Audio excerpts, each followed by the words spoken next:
Thank you, guys. So my name is Hayden Howard. I am the Anderson Fellow on Public Affairs at the National Association of Chain Drugstores. It was in Arlington, Virginia, but I also spent quite a bit of time in Washington, D.C.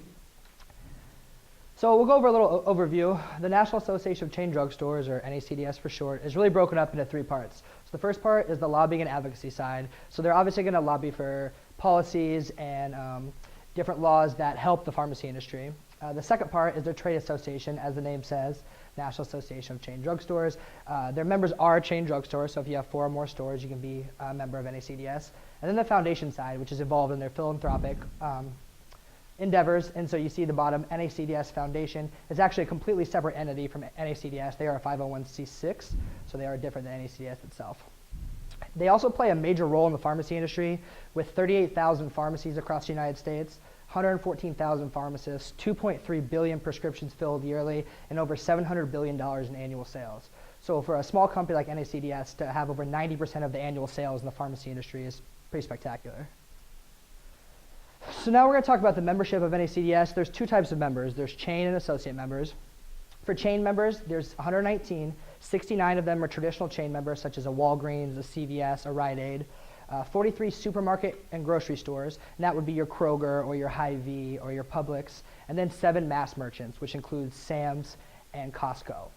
And then we go to associate members. There are 850 of those, and they range from numerous industries, such as product manufacturing, technology, sales and marketing, and service provider companies. I listed a couple here. Obviously, I didn't have room for 850, but I have Johnson & Johnson and Pfizer. Kaiser Permanente is also a pretty big part of associate member of NACDS as well.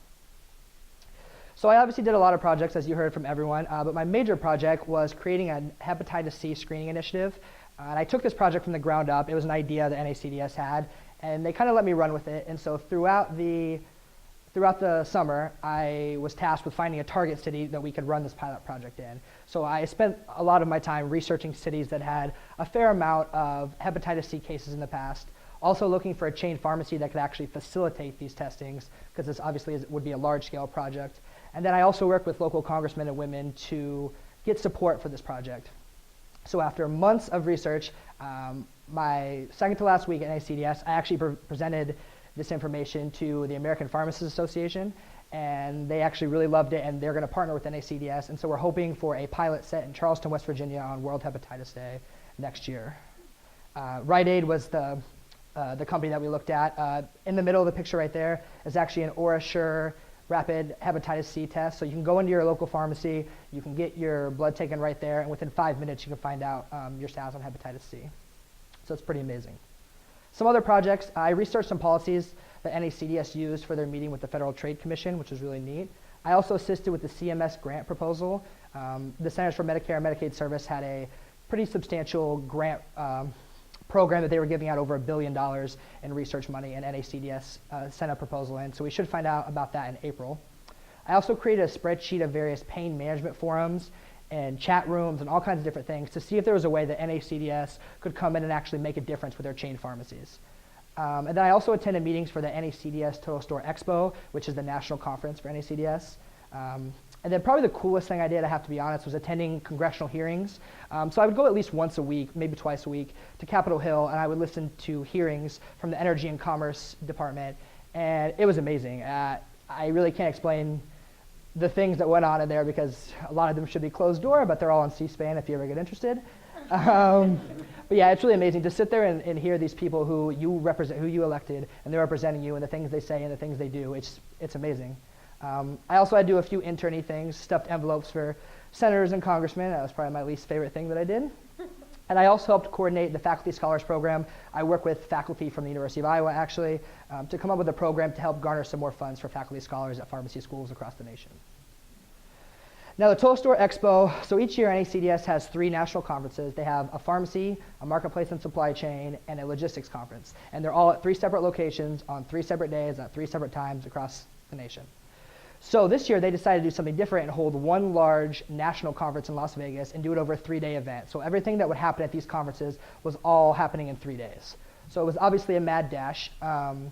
As the name says, it is called the Total Store Expo. There were 250 different retailers and 700 suppliers. So all the deals that you would see brokered at these other conferences were being brokered in these 3 days. So about every 20 minutes, a CEO of CVS or Walgreens would be meeting with pharmaceutical reps, would be meeting with magazine editors. So anything you could ever find at a drugstore, medicines, candy, you name it, was all the deals were being brokered for that at this 3-day conference, which is pretty amazing. For this, I wrote the day-to-day schedule. I created introductions for speakers, and I also got to attend the keynote speech, which was Hillary Clinton, and I sat in the front row, which is pretty cool. And then I helped prep audiovisual needs on site. Right here we have my boss, actually Alex Adams. He was the director of pharmacy programs, and then on the right is Nick Dorich, and he is the manager of pharmacy programs. They were big influences on me this summer and provided a lot of guidance.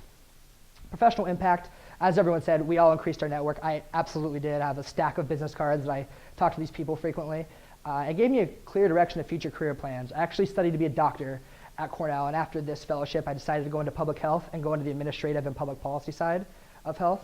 I also learned office dynamics, which you can only learn by participating in an office setting. Academic impact, the things you learn at Cornell really do translate into the real world and in the job market.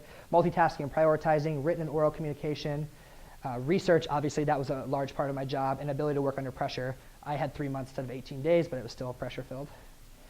Personal impact, I gained some great friends and mentors. You saw 2 right there, and there were a ton more. Reassurance of my passion for healthcare. I still have a passion for healthcare, it's just more in the policy side rather than in the practicing side. Ability to live in an urban area and use public transportation.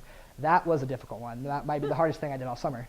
And it enabled me to narrow down a career. As I said, I'm looking to go into public health. A few pictures there. Obviously, I'd love to, we only have 5 minutes, so I'd love to thank Steve Anderson. Obviously, he was the donor and the CEO. We still keep in contact. I'm incredibly grateful. I could spend an hour thanking him. Don Worthington, who was a site supervisor. Dr. Alex Adams. He is a huge, huge influence in my life. We also still speak several times a week. Chris Kress, he's the president of marketing. And then the rest of the NACDS staff and all the Cornell College Career Engagement Center for giving me this opportunity. Thank you.